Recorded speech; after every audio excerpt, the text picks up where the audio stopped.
वो एमआईएम का है।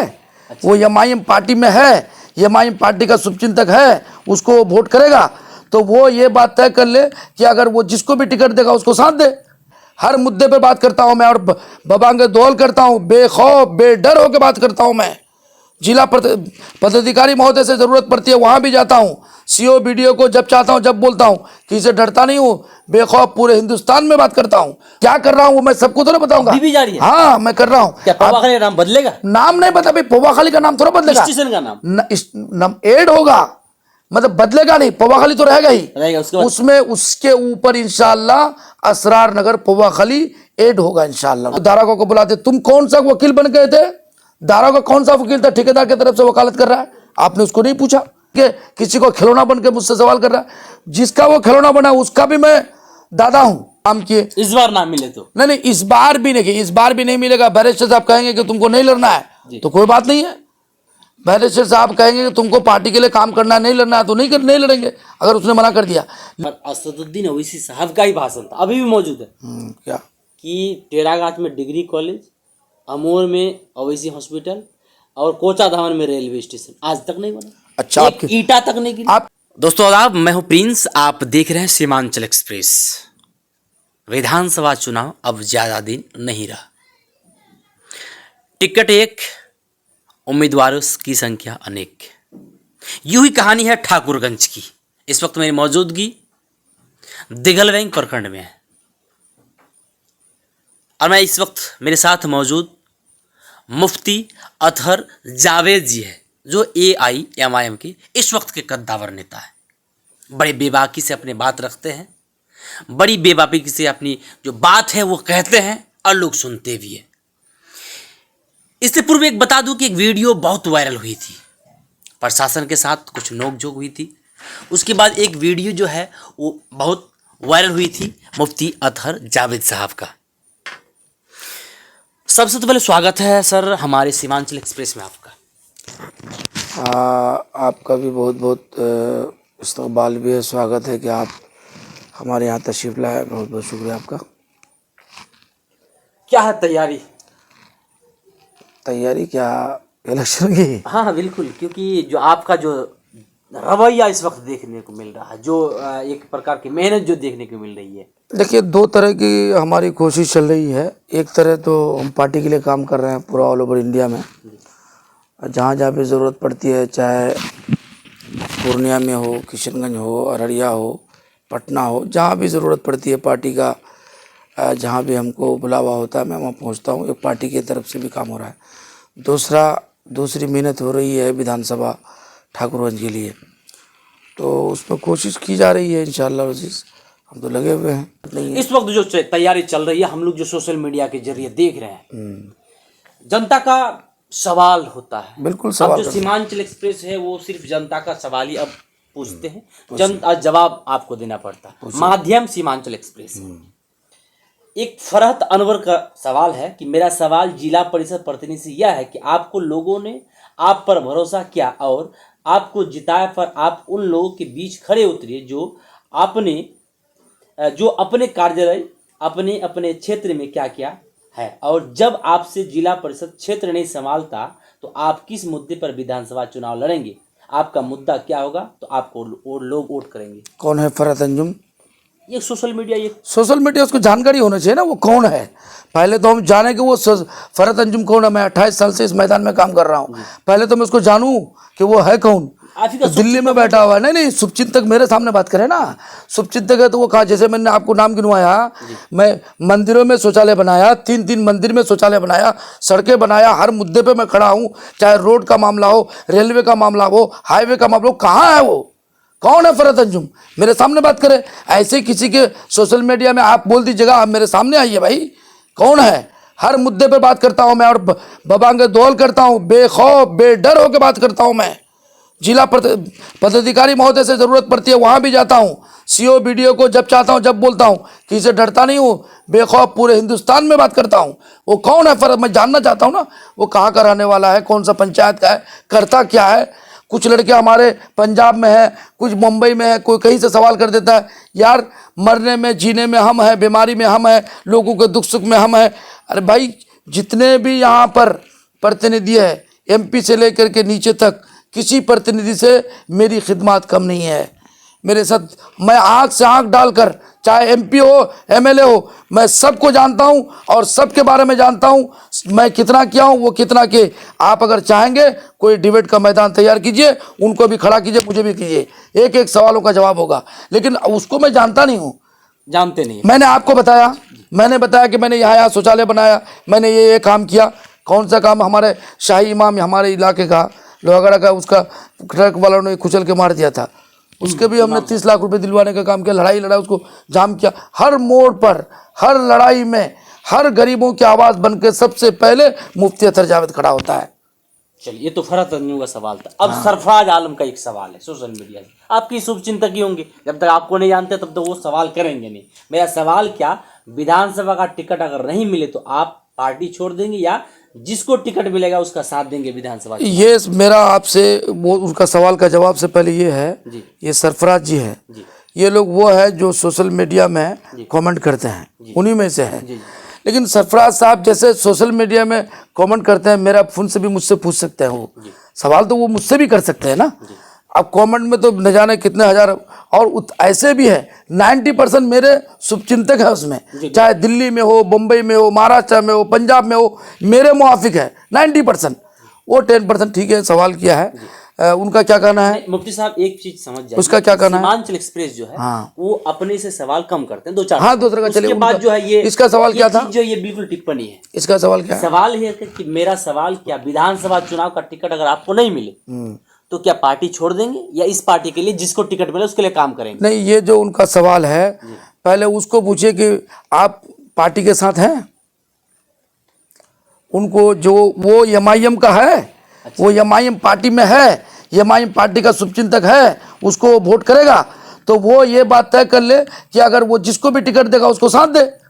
अगर मुफ्ती साहब को टिकट मिलता, मेरा लड़ना लेना वो तो बात की बात है। अगर वो उस पार्टी का है, जिसको भी टिकट मिले उसके साथ रहे, वो उसी में जवाब मिल जाएगा।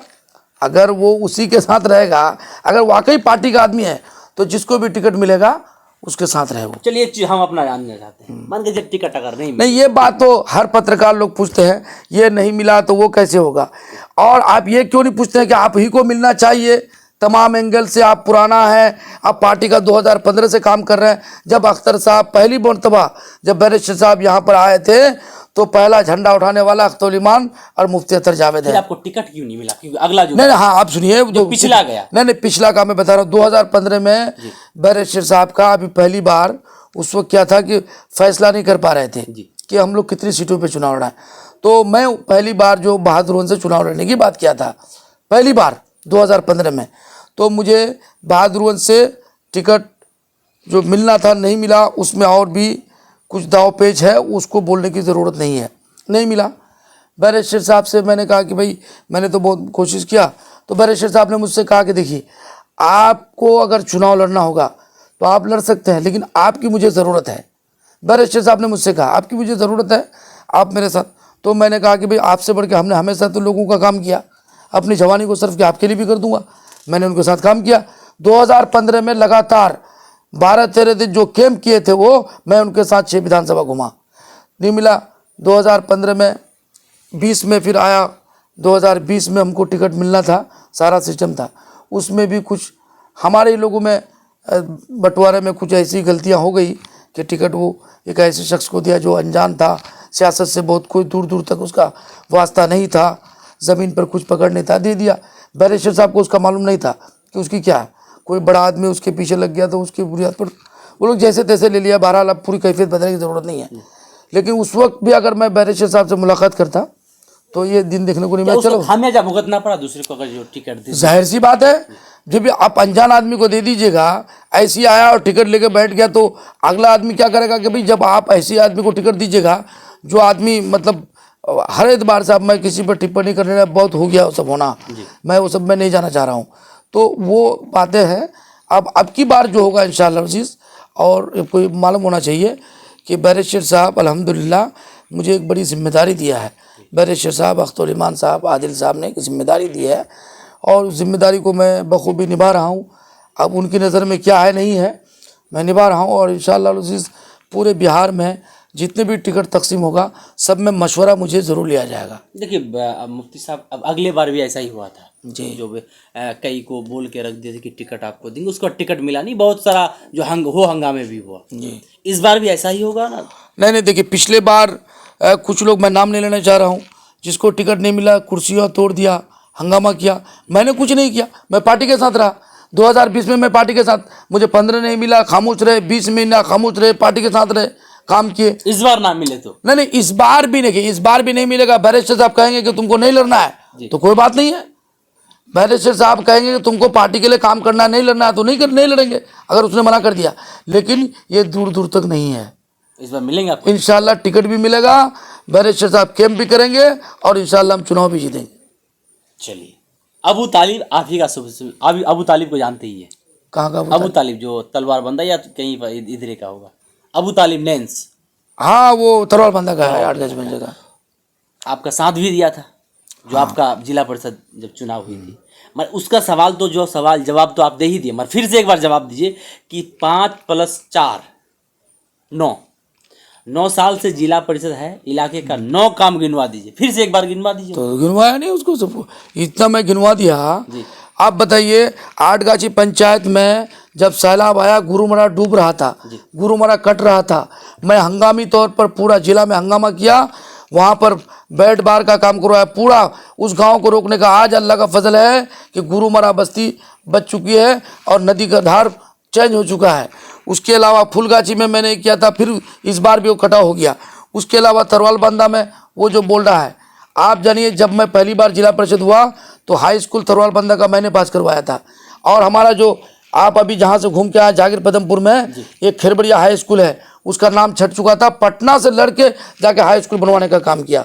और काम क्या देख रहे हैं, हर काम में मैं कहता हूं कि आप मुखालफत कीजिए, लेकिन मुखालफत बतौर मुखालफत होनी चाहिए। ऐसा नहीं आप इस्लाह की बुनियाद पर कीजिए कि अगर मैं गलती करूं, मैं कोई फरिश्ता नहीं हूं, गलती मुझसे भी हो सकती है। लेकिन आपका सवाल दूसरे अंदाज का है। कुछ लोग सवाल ऐसे कर रहे हैं कि हम उसको कुछ बोल दें। मैं तमाम सवालों का जवाब मेरे पास है, वो मेरे से सवाल करे, मुझसे पूछे, मैं एक एक चीज़ का। आप मैंने जिला परिषद को इतना फंड नहीं मिलता है, आपको मालूम है, बहुत कम मिलता है। लेकिन जितना जिला परिषद है पूरे जिला में, सबसे ज़्यादा मैं घूमता हूँ, सबसे ज़्यादा दुख सुख में मैं जाता हूँ। ये मेरा चैलेंज है, ऐसा नहीं। आप भी बोल रहे हैं एक जिला परिषद मेरा इंटरव्यू हुआ था, उड़ का के सबसे ज्यादा काम। अरे भाई, वो कब हुआ? और भी लोग, जो मैं नाम नहीं मत लीजिए आप, जो बोल रहा है मैं घूमता हूँ, कब से है? अभी जुमा 8 दिन नहीं हुआ। मैं 28 साल से काम कर रहा हूँ इस मैदान में, दिल्ली से लेकर बिहार तक, और बिहार के किशनगंज तक एक लंबी दास्तान है, लंबी तारीख है काम करने का।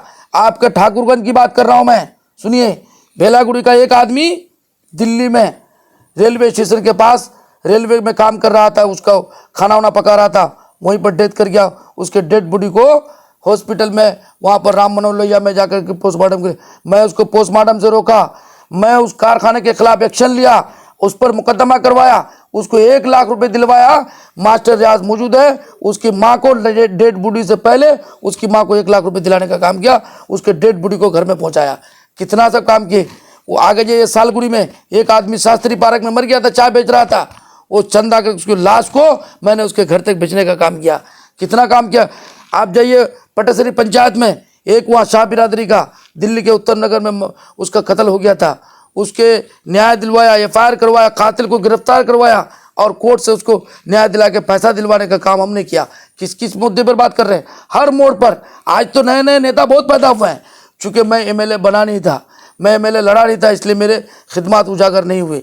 इस बार देखिएगा, जन जन कन कन में एक आवाज़ है, लोग उठेंगे घर से कि मेरा फना वक्त में काम किया है, मेरा फना जगह पंजाब में ये काम किया है, मेरे दिल्ली में मेरा ये काम किया है, महाराष्ट्र में ये काम किया है, फना जगह ये काम किया है। काम करता हूँ बबांगे दौल, इसलिए मैं बोलता हूँ और लड़ता हूँ कि मैं किसी से रिश्वत नहीं लेता हूँ। कोई माय का लाल आज पूरे जिला में नहीं बोल सकता है कि मुफ्ती अतर किसी से 5 पैसा रिश्वत लिया है। नियामत फारूक जो आप ही के क्षेत्र के यहीं का, उनका एक सवाल है कि पौवा खाली स्टेशन का नाम क्यों नहीं मौलाना असरारुल साहब के नाम से रखा गया? यह सवाल जरूर पूछिए, क्योंकि आप, हाँ ठीक है, ये सवाल जो आप उठाए थे। हाँ ठीक है, बहुत अच्छा है।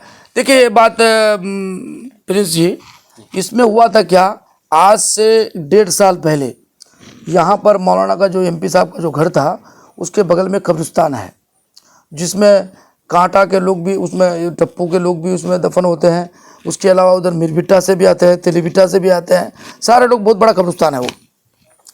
उस कब्रिस्तान से रेलवे लाइन वाला कब्रिस्तान की ज़मीन को एक्वायर कर लिया, मतलब तकरीबन ये समझिए 5-6 कट्ठा ज़मीन कब्रिस्तान की उन्होंने अपने इसमें ले लिया।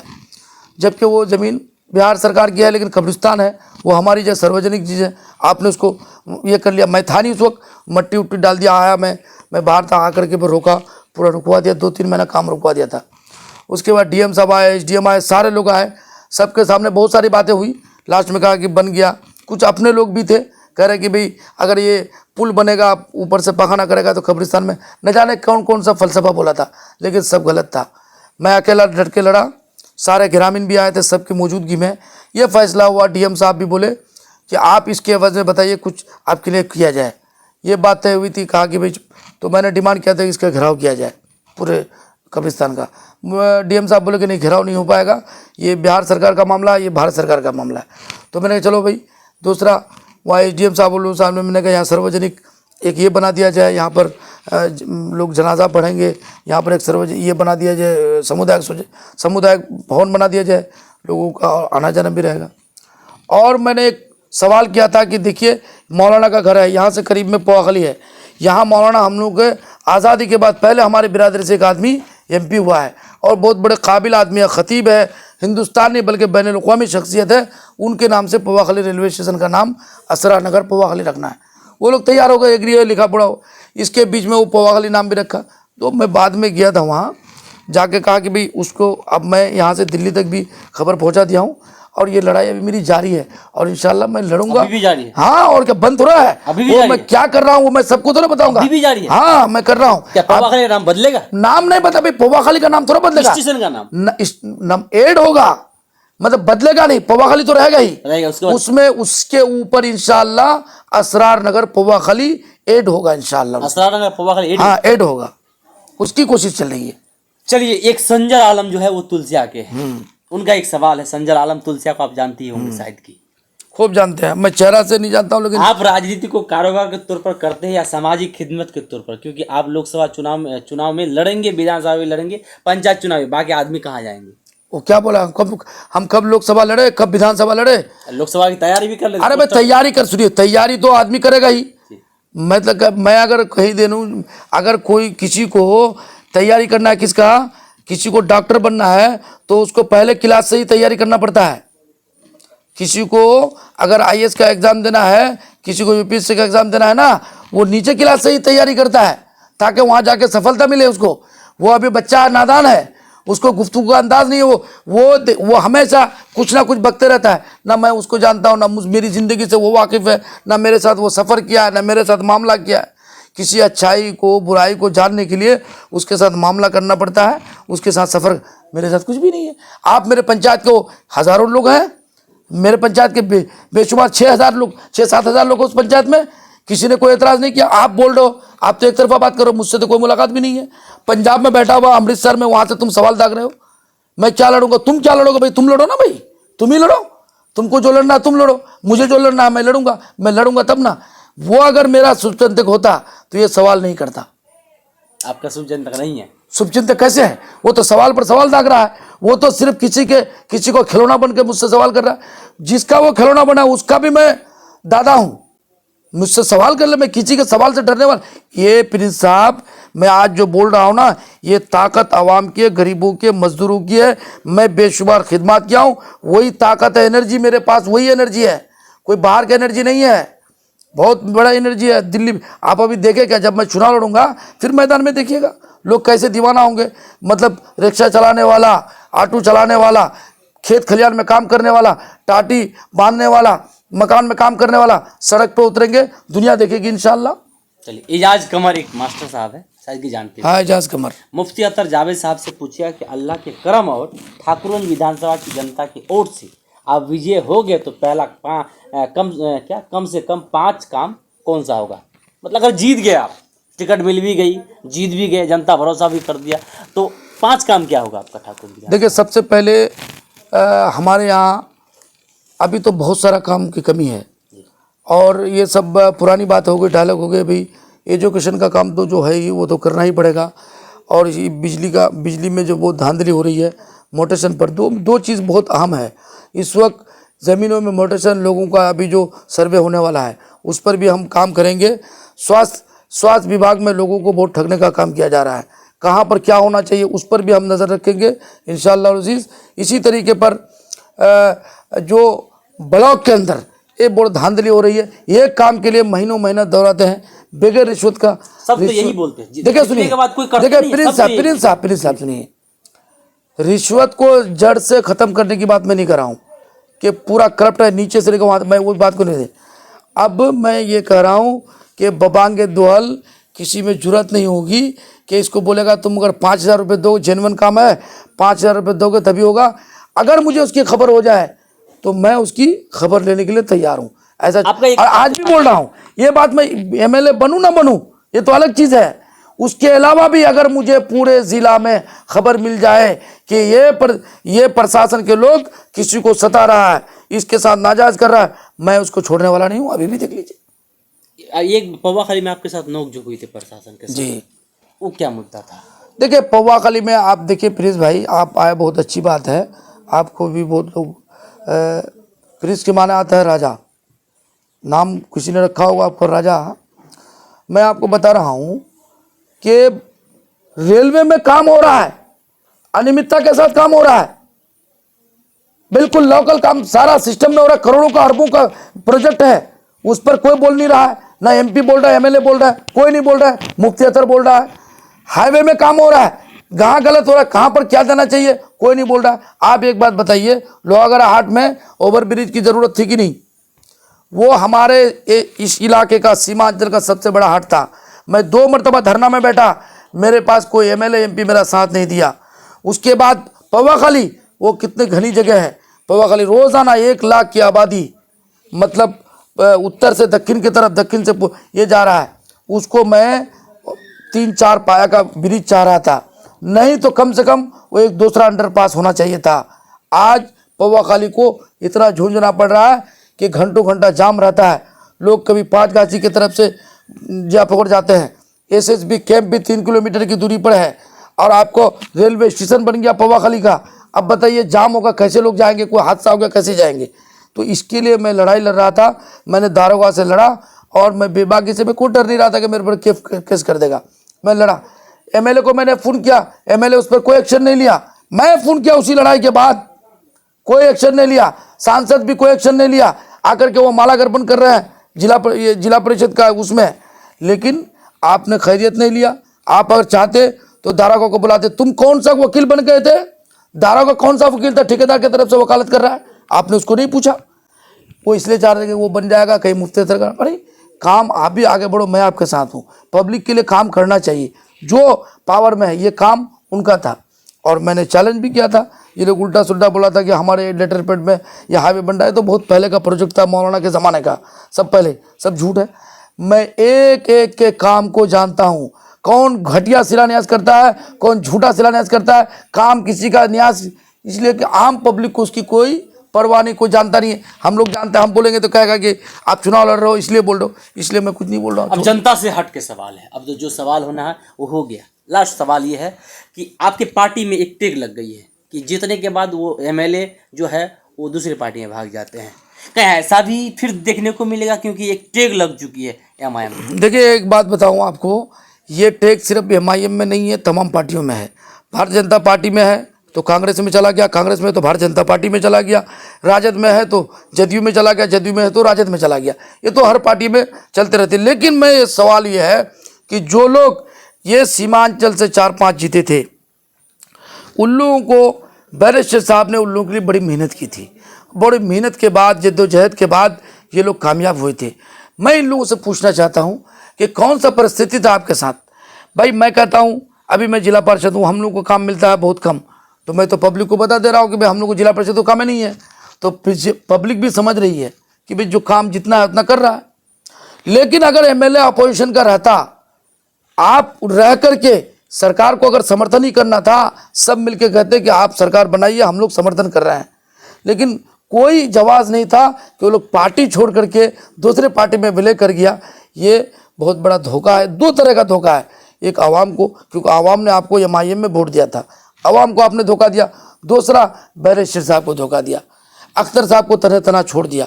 आज अगर सारे लोग होते, कुछ लोग जो कुछ MLA का इंटरव्यू दिख रहा था कि बैरिस्टर साहब बात नहीं सुन रहे थे या फिर उन तक बात। देखिए एक बात सुनिए, बैरिस्टर साहब बताइए, मेरा बैरिस्टर साहब से बहुत ताल्लुक है। मुझे जब देख बुलाते भी है, वो चाहते तो वही फ़ोन कर देते हैं कभी, एक बात।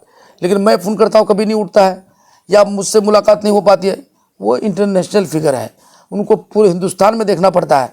हम जैसे न जाने कितने दीवाने मतवाले उसके पीछे घूम रहे हैं। सवाल है कि ये इतना बड़ा, अभी तो 6 महीना हुआ था भाई, काम तो आपको बिहार विधानसभा में करना है ना। बैरिस्टर साहब से क्या, बैरिस्टर साहब योजना देते, आंध्र तेलंगाना से बैरिस्टर साहब तो योजना नहीं देते, योजना तो आपको करना पड़ता।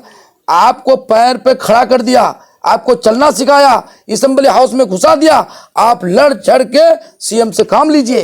काम लेने का तरीका होता है, नाचना आता नहीं, आंगन टेढ़ा, काम करना पड़ता है, काम गुडविल बनाना पड़ता है, मिलना पड़ता है। हम कहते हैं आज हमारी सरकार, बिहार में सरकार किसी के, BJP की, NDA की है, हमको ज़रूरत पड़ेगी NDA का किसी भी मंत्री से मिलेंगे, चाहे BJP का हो चाहे JDU का हो, मिलेंगे उनसे, मिलना पड़ता है, गुडविल बनाना पड़ता है, तब काम होता है। मुफ्ती साहब ठीक है, सब कुछ ठीक है, मगर असदुद्दीन ओवैसी साहब का ही भाषण था, अभी भी मौजूद है क्या कि टेढ़ाघाट में डिग्री कॉलेज, अमोर में ओवैसी हॉस्पिटल और कोचा धामन में रेलवे स्टेशन आज तक नहीं बना। अच्छा, एक ईंटा तक नहीं गिरी। आपका सवाल का जवाब देता हूं मैं। ओवैसी साहब बोले थे, इसलिए बोले थे कि हमारा MLA को जिताओ, हम लोग ये काम करेंगे। ठीक है, जिता भी दिए, MLA जिता भी दिए। ये कहाँ से होना है? बिहार से होना है, ये बिहार सरकार से लेना। ओवैसी हॉस्पिटल तो बिहार से नहीं नहीं, ओवैसी हॉस्पिटल सुनिए, ओवैसी हॉस्पिटल आप बताइए, आप पब्लिक का वोट लेके ओवैसी के नाम पर चुनाव जीत गए, आप ओवैसी को धोखा देकर के दूसरी पार्टी में चले गए, क्या उसका दिल कहेगा? आप बताइए, कैसे उसका हौसला बढ़ेगा? जहाँ पर होना था ओवैसी हॉस्पिटल की, जहाँ पर बात कही गई जी, वो तो विधायक थे अख्तरुल इमाम साहब। नहीं, अमोर में थे। सुनिए, ओवैसी हॉस्पिटल का बात अमोर में, ओवैसी हॉस्पिटल का अभी आप मायूस मत होइए, इंशाअल्लाह हम लोग जो अब अगर मैदान में रहे, हम लोग, अल्लाह ने हम लोग को कामयाब किया, तो ओवैसी हॉस्पिटल भी लाया जाएगा। उसके लिए बहुत सारा, तमाम हॉस्पिटल बनाने के लिए भी बिहार सरकार की ज़रूरत पड़ती है, एग्रीमेंट बनाना पड़ेगा, अनुमति लेना पड़ेगा, सारा सिस्टम करने के बाद होता है। क्या बनेगी? अभी भी बनेगी। अभी भी मैं बता रहा हूँ, जो भी जनवन का, मैं अपने विधानसभा क्षेत्र में अल्लाह ने मुझे कामयाब किया, तो मैं नहीं कह रहा हूँ ओवैसी साहब का स्कूल चाहिए, मैं खुद चाहता हूँ दोनों ब्लॉक में एक ऐसा प्राइवेट स्कूल बने कि वहाँ 500 बच्चे पढ़ने का, हम लोग का जिम्मेदार 500 बच्चे पढ़ने का वो जगह बन जाए, ताकि हमारे बच्चे बेहतरीन एजुकेटेड बने। इसके लिए हम कोशिश करेंगे, और जितने स्कूल्स हैं सरकारी, उसको मॉडर्न बनाने की ज़रूरत पड़ेगी, उस पर हम लोग जाएंगे, जांच पड़ताल करेंगे काम करने। देखिए बहुत बड़ा, आप बात समझिए, जब 4 MLA को धोखा देके चले जाएंगे, कितना बड़ा उस पर तकलीफ पहुंचेगी, बताइए आप मुझे। कैसे काम करेगा आगे, हौसला कैसे रहेगा आदमी को? आपका तो जो कॉन्फिडेंस है वो लग रहा है कि नहीं, चाहे 7वें आसमान पे है, मगर नहीं कहा 7वें आसमान पे है, तो फिर भी 2 और मेहनत कर रहे हैं टिकट के लिए, जद्दोजहद कर। आप लोग 3 है इस विधान। नहीं, वो भी बहुत काबिल एहतराम है, जो भी मेहनत कर रहा है, वो भी पार्टी का आदमी है, मेहनत कर रहा है। देखिए, उम्मीद तो सबको रखनी चाहिए, उम्मीद तो सबको रखनी चाहिए, लेकिन पार्टी में बहुत सारी चीज़ें देखी जाती है। पार्टी में सीनियर जूनियर भी देखा जाता है, पार्टी में गुणवत्ता भी देखी जाती है, पार्टी में पार्टी के जिसको हम टिकट देंगे उससे हमको कहाँ कहाँ फ़ायदा होगा वो भी देखा जाता है, सारी चीज़ें देखी जाती है। लेकिन ये है कि भाई उम्मीद तो रहनी चाहिए। सब आदमी हम लोग एक ही इसका ये है, मैदान का खिलाड़ी है, सब आदमी गोल तो एक ही ना आदमी मारेंगे, सब आदमी खेल रहा है। किसी एक को अगर टिकट मिला तो आप लोग क्या करेंगे? नहीं, हम लोग किसी एक को टिकट मिलेगा तो हम लोग सब मिलकर इंशाल्लाह काम करेंगे। तो शुक्रिया वक्त देने के लिए मुफ्ती अतर साहब। नहीं, आपका भी बहुत बहुत शुक्रिया। अल्लाह आपके जवानी को सलामत रखे, और इसी तरह बेबाकी आप लीजिए। मैं तो हमेशा ये रहता हूँ, कोई मेरे दिल में दो पाँच नहीं रहता है। चलिए, ये थे मुफ्ती अतर साहब, जो AIMIM के वर्तमान में दिग्गज नेता हैं। बड़े बेबाकी से बात रखते हैं और बात सुनी भी जाती है। जनता का सवाल नेताओं से ये जारी रहेगा।